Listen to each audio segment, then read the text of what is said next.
Grégory Joron, ça vous rappelle des souvenirs de ce que vous ont pu vous raconter vos collègues? Alors c'est toujours un sujet extrêmement compliqué. Je pense qu'il faut prendre avec beaucoup d'humilité parce que forcément, si on avait la solution unique, magique, qui pourrait régler ce problème-là, on l'aurait tous déjà sorti ou fait valoir. Donc, ce qui est intéressant, c'est qu'on voit bien que malheureusement, la ressource interne ne suffit pas à combattre ce fléau-là et que globalement, heureusement que certains prennent le relais en externe, que ce soit les associations comme Assopol, comme PEPS, comme sur l'ANAS aussi, du ministère de l'Intérieur.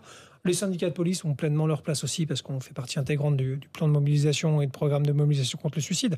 Après, on a deux difficultés majeures, même si je rappelle qu'il faut qu'on soit responsable et qu'à chaque fois il faut rappeler qu'il y a des voies de recours, qu'il y a des choses à faire, qu'on peut être entendu, écouté, et qu'il y a toujours malgré tout une solution. Il faut toujours le dire et finir, j'ai envie de dire, sur un message positif. Pour autant, on doit aussi avoir un regard lucide sur l'état de la police nationale, où on a un programme de mobilisation contre le suicide qui est construit sur deux jambes qui sont très faibles. D'un côté, notre système de prévention, avec 70 médecins de prévention pour 140 000 agents. 140 000 agents. Avec, Okay. 100 psychologues pour le même nombre d'agents. Et malheureusement, finalement, une culture de la prévention par rapport au mal-être qui est à l'an zéro à peu près de ce qu'on est en droit d'attendre, malgré l'engagement de ces personnels qui ne viennent pas là par hasard. C'est parce qu'ils ont une vraie appétence pour les métiers de la sécurité et les gens qui la font et qui sont là vraiment pleinement engagés pour essayer de les soutenir. Et finalement, quand on voit le sous-dimensionnement, c'est pas possible.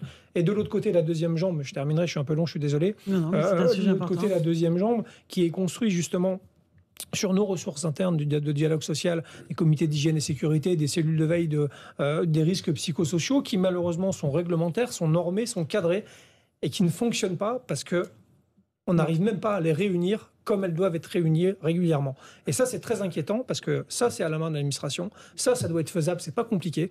Et pourtant, même ça, on n'y arrive pas sur un sujet comme le suicide. Alors, ça réglera pas tout, clairement. Mais si on commence pas à faire un peu de prévention, de la culture de la prévention, le collègue le disait tout à l'heure, de libération de la parole, on aura du mal de toute façon à avancer. Je suis assez d'accord de dire qu'il faut de temps en temps regarder ça au bon niveau. Un chiffre, c'est important. Je m'appuie simplement sur le bilan justement des psychologues du service de soutien psychologique opérationnel de la police. Ils font des bilans annuels. Le bilan de 2019, c'est de mémoire, vous m'excuserez, c'est pas très précis, mais je crois que c'est 9 340 agents qui sont passés face aux psychologues.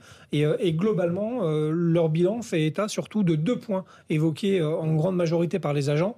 Le management dans la police et les horaires de travail.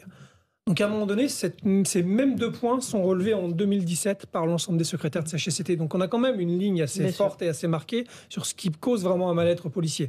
Je termine juste en disant que le management, va falloir à un moment donné qu'on le regarde en évitant les crispations corporatistes. Et s'il n'est pas question d'accrocher au mur les commissaires, les commandants, le management qui commence au brigadier chef, à un moment donné, il faut juste qu'on ait un guide des bonnes pratiques. Aujourd'hui, il n'existe pas dans la police nationale. On n'a pas de référentiel management. Un bon manager, on ne sait pas ce que c'est. Les outils managériaux, on sait qu'ils ne sont pas bons et que malheureusement, tout le monde fait avec ce qu'on a. Et je suis assez d'accord, les rapports ont extrêmement changé entre les différents corps. Ils ont tendance à plutôt s'éloigner, alors qu'on fait quand même partie normalement de la même communauté de travail, qu'on est censé s'entraider. Et je pense qu'on manque vraiment de boussole qui nous indique la bonne direction sur ce sujet-là. Et c'est ce qui, encore une fois, c'est pas moi qui le dis, ce sont les psychologues de la police. Le Beauvau de la sécurité, il va venir améliorer les conditions matérielles, c'est une certitude. C'est déjà ça. C'est déjà ça. Ça changera pas grand-chose. Je vais donner une image très claire. Je pense qu'un flic qui est en garde dans un poste de police, il préfère un patron qui va arriver, lui taper sur l'épaule ou pas, en tout cas lui demander si ça va et potentiellement lui demander des nouvelles de sa famille. Et même s'il se rassoit, qu'il manque une roulette sur son fauteuil, que la pâture est un peu décrépie, je pense que malgré tout, il va passer la vague.